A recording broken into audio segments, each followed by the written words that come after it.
ओम नमः शिवाय। आपणक प्रिय न्यूज चैनल ओडिशा नजर को स्वागत। मो जयश्री। आज एप्रिल 4 2026 शनिवार। आज ओडिशा रे परिवेश सुरक्षा पाई एक बड़ पदक्षेप निया जायथिबा बेले राज्यर मानचित्र बदलिबा नै मध्य चर्चा जोर धरिछि। एहा सह ईरान युद्ध एवं आईपीएल रो रोमांचकर अपडेट को नै आमे प्रस्तुत करिछु आजिर एही मेगा बुलेटिन। आसंतु नजर पकाइबा आजिर मुख्य समाचार उपरे। श्याम मेटालिक्स कारखाना बंद निर्देश। परिवेश प्रदूषण को नहीं केंद्रीय प्रदूषण नियंत्रण बोर्ड बा सीपीसीबी एक दृढ़ पदक्षेप नहीं। रेंगाली निकटरे थिबा Shyam metallics and energy limited रो बड़ स्टील प्लांट को तुरंत बंद करने को आदेश दिया जायछि। मार्च मासर जांच अनुसार एही प्लांट रु निर्गत धूली और धुआं निर्धारित सीमा ठारू यथेष्ट अधिक थिला। एपरिकी जीरो लिक्विड डिस्चार्ज प्रतिश्रुति सत्वे दूषित पानी बाहर को छड़ा जाउथिबा प्रमाणित होइछि। एनवायरनमेंट प्रोटेक्शन एक्ट 1986 अनुसार एहाको एक गंभीर उल्लंघन भाव ग्रहण करा जायछि। एबे नजर पकाइबा परवर्ती बड़ खबर उपरे। ओडिशा रे 28टी नुआ जिल्ला दाबी। ओडिशार प्रशासनिक व्यवस्था रे एक बड़ परिवर्तन आसीपारे। राज्य सरकारक पाखरे एबे 28टी नुआ जिल्ला गठन पई दाबी पहुंचिछि। अनेक बड़ जिल्ला रे लोकमाने कलेक्टरेट, हॉस्पिटल एवं कोर्ट पहुंचिबा पई शह शह किलोमीटर यात्रा करूछंती। एही समस्यार समाधान पई एक उच्चस्तरीय कमिटी जनसंख्या एवं भौगोलिक स्थितिर समीक्षा करूछंती। आसंता किछि मास मध्यरे ओडिशार नुआ मानचित्र को नै बड़ घोषणा होई पारे। नजर पकाइबा परवर्ती बड़ खबर उपरे। 91 वर्षर मां को मिलिला न्याय। ओडिशार आसिछि एक मानवीय खबर। जणे 91 वर्षीय महिला निज स्वामी को देहांतर 46 वर्ष परे पेंशन पाइबाको योग्य विवेचित होइछन्ते। कागजपत्रर त्रुटि जोगु से दीर्घ दशंधि धरी निज हकरु वंचित थिले। हाईकोर्ट एवं प्रशासनर हस्तक्षेप परे शेषरे तांकु न्याय मिलिछि।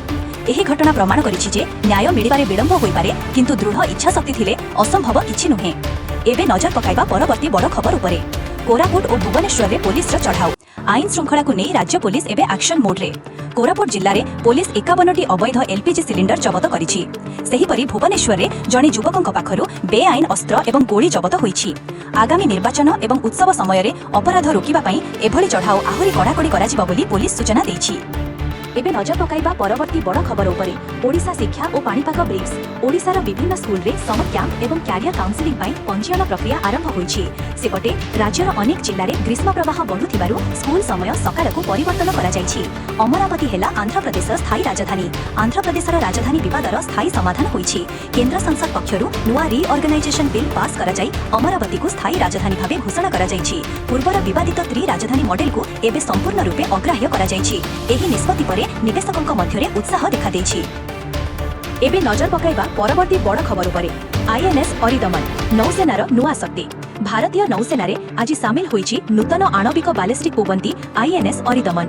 एहा भारतर सेकेंड स्ट्राइक कैपेबिलिटी को आहुरी मजबूत करिबो। ईरान युद्ध मध्यरे समुद्र मार्गरे बढ़ुथिबा उत्तेजना को देखिले एही पोबंती शत्रु पक्ष पई एक सख्त चेतावनी। एबे नजर पकाइबा परवर्ती बड़ खबर उपरे। पेट्रोकेमिकल उपरे कस्टम्स शुल्क छाड़। पश्चिम एशियार युद्ध और तेल संकट मध्यरे भारत सरकार एक बड़ आर्थिक रिहायती दैछन्ती। प्लास्टिक, औषध एवं वस्त्र शिल्प रे व्यवहृत किछि गुरुत्वपूर्ण कच्चामाल उपरु आसंता जून 30 पर्यंत शुल्क छाड़ करा जायछि। एहा द्वारा उत्पादन खर्च कमिबो एवं बजार स्थिर रहिबो बोली आशा करा जाउछि।